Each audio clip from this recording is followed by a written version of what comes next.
বিনম্র শ্রদ্ধায় জাতির শ্রেষ্ঠ সন্তানদের স্মরণ করলেন বন্দরনগরীর মানুষ। স্মৃতিবিজড়িত পাহাড়তলী বধ্যভূমি সংরক্ষণের দাবি।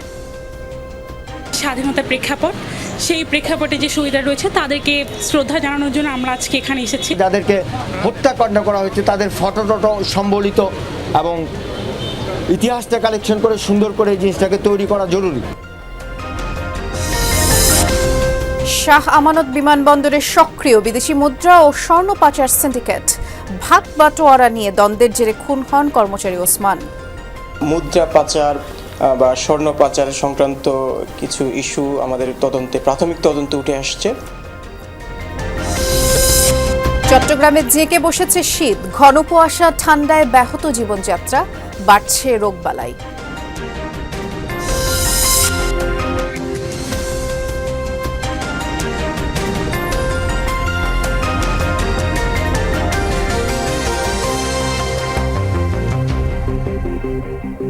শিরোনামগুলো শুনছিলেন, নুসরাত বৃষ্টি আপনাদের সাথে আছি। বিনম্র শ্রদ্ধায় জাতির শ্রেষ্ঠ সন্তানদের স্মরণ করলেন বন্দরনগরীর মানুষ। শহীদ বুদ্ধিজীবী দিবস উপলক্ষে দিনভর নানা কর্মসূচি পালিত হয়েছে। পাহাড়তলী বধ্যভূমি চত্বরে ফুল দিয়ে শ্রদ্ধা জানায় বিভিন্ন সংগঠন। গণহত্যার স্মৃতি বিজড়িত এই বধ্যভূমি সংরক্ষণের দাবি সবার কণ্ঠে। সকাল থেকে চট্টগ্রামের পাহাড়তলী বধ্যভূমিতে ঢল নামে সর্বস্তরের মানুষের। শহীদ বুদ্ধিজীবীদের স্মরণে নীরবতা পালন এবং ফুল দিয়ে শ্রদ্ধা নিবেদন করেন বিভিন্ন রাজনৈতিক, সামাজিক, সাংস্কৃতিক, পেশাজীবী সংগঠনের নেতাকর্মী ও সাধারণ মানুষ। বাংলাদেশে যে স্বাধীনতার প্রেক্ষাপট, সেই প্রেক্ষাপটে যে শহীদরা রয়েছে তাদেরকে শ্রদ্ধা জানানোর জন্য আমরা আজকে এখানে এসেছি। আমরা মুক্তিযোদ্ধাদের ইতিহাস জানতে চাই, তো আমরা মুক্তিযোদ্ধাদের ইতিহাস জানার জন্য এখানে এসেছি। পাঠ্যপুস্তক ছেলেমেয়েদের মধ্যে অতীত ইতিহাস তুলে ধরা, সেটা চর্চা করা, এটা খুব গুরুত্বপূর্ণ। ঘটনাগুলোকে সেগুলোকে সংরক্ষণ করা, সেগুলোকে লিখে রাখা, যাতে সবাই বুঝতে পারে, জানতে পারে। পাক হানাদার বাহিনী ও তাদের সহযোগীদের হাতে চট্টগ্রামে নিহত শহীদদের স্মরণ করেন তাদের পরিবারের সদস্যরা। যাদেরকে জবাই করা হয়েছে অথবা যাদেরকে হত্যাকাণ্ড করা হয়েছে তাদের ফটো সম্বলিত এবং ইতিহাসটা কালেকশন করে সুন্দর করে এই জিনিসটাকে তৈরি করা জরুরি। মুক্তিযোদ্ধাদের মতে চট্টগ্রামে ৭১-এর স্মৃতি বিজড়িত অন্তত ১১৬টি বধ্যভূমি পড়ে আছে অযত্ন অবহেলায়। এর মধ্যে শহরে আছে ৬১টি, যার অস্তিত্ব বিলুপ্তির পথে। এমনকি গণহত্যার ইতিহাস সংরক্ষণের কোনো চিহ্ন বা স্মৃতিফলক নেই পাহাড়তলী বধ্যভূমিতে। যতদিন আমি ক্ষমতায় থাকব, যতদিন জনগণ আমাকে এখানে রাখবে, আমি অবশ্যই ইতিহাসকে সেখানে সংরক্ষণ করতে চেষ্টা করব এবং মুক্তিযোদ্ধাদেরকে জায়গা ওইখানে তাদেরকে দিতে হবে। সর্বশ্রেষ্ঠ সন্তান আমাদের যারা প্রাণ দিয়েছিল অকাতরে, তাদেরকে তাদের জায়গায় ফিরিয়ে দিতে হবে। ৩ পার্বত্য জেলায়ও পালিত হয়েছে নানা কর্মসূচি। বান্দরবান ও রাঙামাটিতে জেলা প্রশাসনের উদ্যোগে আলোচনা সভায় শহীদ বুদ্ধিজীবীদের কাঙ্ক্ষিত দেশ গড়তে ঐক্যবদ্ধ প্রচেষ্টার আহ্বান জানান। খাগড়াছড়িতে অনুষ্ঠিত শহীদ বুদ্ধিজীবী দিবসের আলোচনা সভায় জেলা প্রশাসক, পুলিশ সুপার সহ সরকারি বেসরকারি বিভিন্ন দপ্তরের কর্মকর্তারা অংশ নেন। আল আমিন শিকদার, যমুনা নিউজ, চট্টগ্রাম। চট্টগ্রাম শাহ আমানত আন্তর্জাতিক বিমানবন্দরে সক্রিয় বিদেশি মুদ্রা ও স্বর্ণ পাচার সিন্ডিকেট, আর এতে জড়িত স্বয়ং বিমানবন্দরের কর্মকর্তা কর্মচারীরা। সম্প্রতি ওসমান নামের এক কর্মচারীকে হত্যার ঘটনায় অপর 2 কর্মচারী সহ 3 জন স্বীকারোক্তিমূলক জবানবন্দি দিয়েছে।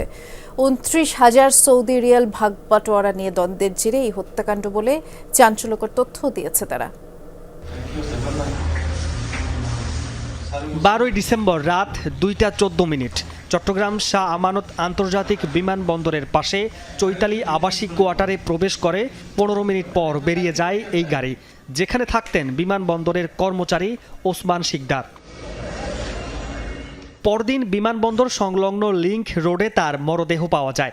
সিসিটিভি ফুটেজ দেখে সিভিল এভিয়েশনের অপর 3 কর্মচারী ইব্রাহিম খলিল, বাদল মজুমদার ও তাদের সহযোগী ফটিকছড়ির আরিফকে গ্রেফতার করে। হত্যাকাণ্ডের বর্ণনা দেয় পুলিশকে। মুদ্রা পাচার বা স্বর্ণ পাচার সংক্রান্ত কিছু ইস্যু আমাদের প্রাথমিক তদন্তে উঠে আসছে। বিদেশি মুদ্রা ও স্বর্ণ পাচারে জড়িত সংঘবদ্ধ একটি সিন্ডিকেট সক্রিয় চট্টগ্রাম আন্তর্জাতিক বিমানবন্দরে। চক্রের সাথে বিমানবন্দরের অসাধু কর্মকর্তা কর্মচারীরাও সম্পৃক্ত। আদালতে দেয়া স্বীকারোক্তিমূলক জবানবন্দিতে 2 কর্মচারী সহ 3 জন জানায়, বিমানবন্দর দিয়ে পাচারকারীদের আনা 29,000 সৌদি রিয়াল ভাগবাটোয়ারা না করে ওসমান একাই আত্মসাৎ করায় ক্ষোভ থেকে এ হত্যাকাণ্ড। এই ধরনের অপরাধের সাথে আরও কেউ জড়িত আছে কিনা সেটা আমরা তদন্ত করছি। বাকি যারা জড়িত রয়েছে তাদেরকে শনাক্তপূর্বক গ্রেপ্তারের জন্য আমাদের অভিযান অব্যাহত আছে। সিভিল এভিয়েশন হেডকোয়ার্টারকে ম্যানেজ করে ব্যাপারটা তা নাই, বদলি করার পরেও এরা কি করে আবার এই জায়গায় এরা চলে আসছে। টাকা ফেরত দেওয়ার পরও ওসমানকে হত্যা করা হয়েছে বলে দাবি নিহতের ভাইয়ের। একজন বাদল মজুমদার, একটা হলো ইব্রাহিম খলিল, ওরা আমার ভাইকে টুফে ফেলে আমার ভাইকে ফাঁসাইয়া আজকে আমার ভাইকে নির্মমভাবে হত্যা করে ফেলছে। ঘটনা তদন্তে 5 সদস্যের কমিটি গঠন করেছে বিমানবন্দর কর্তৃপক্ষ। মামুন রশিদ অভি, যমুনা নিউজ, চট্টগ্রাম। একটা বিরতিতে যাচ্ছি, আজকে চট্টগ্রামে একটু পরেই ফিরছি।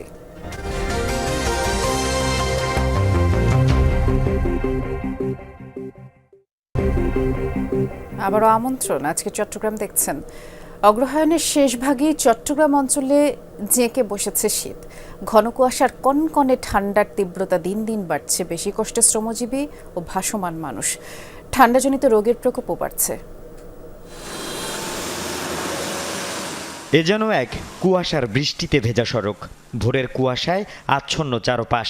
প্রচণ্ড ঠান্ডার মধ্যেও গায়ে চাদর, মাফলার আর সোয়েটার পরে জীবিকার তাগিদে বেরিয়েছেন শ্রমজীবী মানুষ। অগ্রহায়ণের শেষ ভাগে এসে চট্টগ্রামে জেঁকে বসেছে শীত। সূর্যের দেখা মিলছে কম, সাথে বইছে হিমেল হাওয়া। শনিবার চট্টগ্রামে সর্বনিম্ন তাপমাত্রা রেকর্ড করা হয়েছে 15 ডিগ্রি সেলসিয়াস। যে শীত পড়তেছে এরকম শীত আর পরে না তো, যে শীত পরে হাঁটতেছি না শীতের জ্যাকেট, জাম্পার জুম্পার, প্যান্ট শার্ট পরে শীত কাট মানে না। বৃদ্ধ মানুষ তো শীতে খুব প্রচন্ড শীত করতেছে। আগে তো কখনো এরকম শীত পড়ে নাই চট্টগ্রামে। এখন এই শীতের জন্য 4-5টা কাপড় গায়ে দিতে হচ্ছে, কান টুপি দিতে হচ্ছে।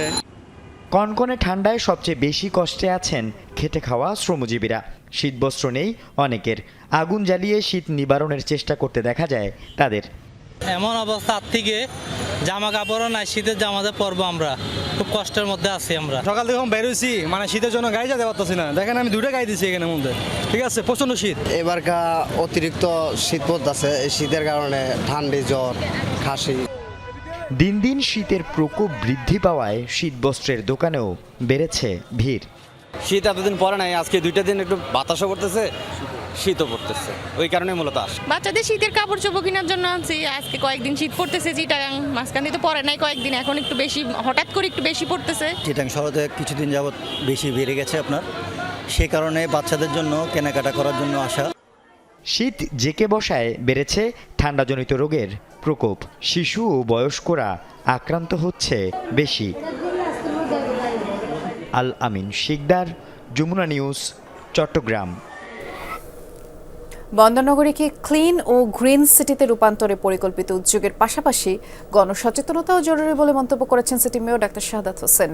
সিটিজি ব্লাড ব্যাংকের যুগপূর্তি উদযাপন অনুষ্ঠানের দায়িত্ব গ্রহণের পর নগর সাজাতে গৃহীত পরিকল্পনা তুলে ধরেন মেয়র। এই অনুষ্ঠানে civil surgeon doctor Jahangir Alam, সংগঠনটির কর্মকর্তারা উপস্থিত ছিলেন।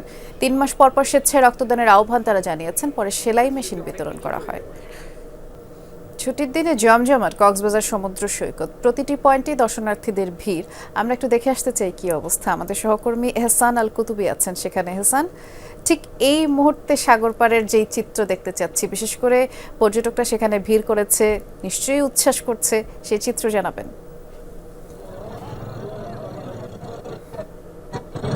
বৃষ্টি, সাগর পাড়ে ভিড়, তারপরে হোটেল মোটেলে ভিড়, পাশাপাশি যে কক্সবাজার শহরের যে সড়ক, এই সড়কও ভিড়। প্রচণ্ড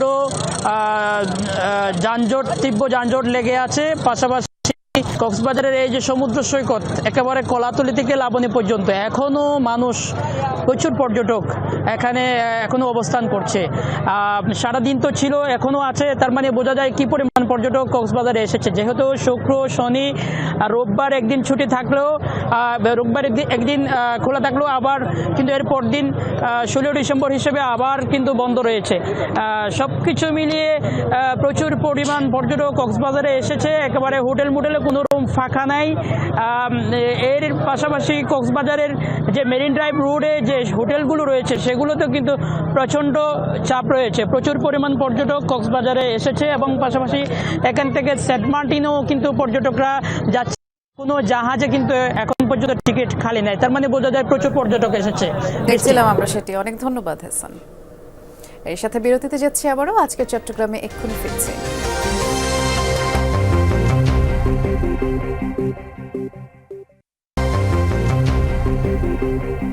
আবারও আমন্ত্রণ। আজকে চট্টগ্রাম দেখছেন। সড়কে হয়রানি ও নির্যাতনের প্রতিবাদে চট্টগ্রামে মানববন্ধন করেছে পরিবহন শ্রমিকরা। কর্ণফুলী সেতু এলাকায় মানববন্ধন আয়োজন করে অটো টেম্পো শ্রমিক ইউনিয়নের শ্রমিক ও চালকরা। তারা অভিযোগ করেন যুবলীগ নেতা চাঁদাবাজি ও নির্যাতনে চালকরা অতিষ্ঠ। অভিযুক্তকে অবিলম্বে গ্রেফতার এবং চালক শ্রমিকদের বিরুদ্ধে দায়ের করা মামলা প্রত্যাহার সহ সড়কে নিরাপত্তা নিশ্চিতেরও দাবি জানানো হয়। চট্টগ্রামে সালাউদ্দিন সরওয়ার হত্যা মামলার আসামিদের গ্রেফতার ও বিচারের দাবি জানিয়েছে তার পরিবার। বিকেলে চট্টগ্রাম একাডেমিতে সংবাদ সম্মেলনে তারা অভিযোগ করেন কর্ণফুলী এলাকায় 2021 সালের 21 মার্চ ঘর থেকে ডেকে নিয়ে সালাউদ্দিনকে হত্যা করে দুর্বৃত্তরা। খুনিরা এখনও ধরা না পড়ায় তারা প্রকাশ্যে হুমকি দেওয়ার ক্রীড়া সংগঠক ও সাংবাদিক মোস্তফা কামালের 6ষ্ঠ মৃত্যুবার্ষিকীতে স্মরণ সভা অনুষ্ঠিত হয়েছে রাঙামাটিতে। সকালে শহরের রিজার্ভ বাজারে শিশু নিকেতন প্রাঙ্গণে এই সভা অনুষ্ঠিত হয়। এ সময় স্মৃতিচারণ করে বক্তারা বলেন মোস্তফা কামাল গণমাধ্যমের পাশাপাশি ক্রীড়া, সাহিত্য, সাংস্কৃতিক অঙ্গনেও বলিষ্ঠ ভূমিকা রেখেছেন। সভা শেষে তার আত্মার মাগফিরাত কামনা করে মোনাজাত করা হয়। পরে শিক্ষার্থীদের হাতে বিভিন্ন উপকরণ তুলে দেন অতিথিরা। এই ছিল আজকের চট্টগ্রামের আয়োজনে। সাথে থাকার জন্য ধন্যবাদ।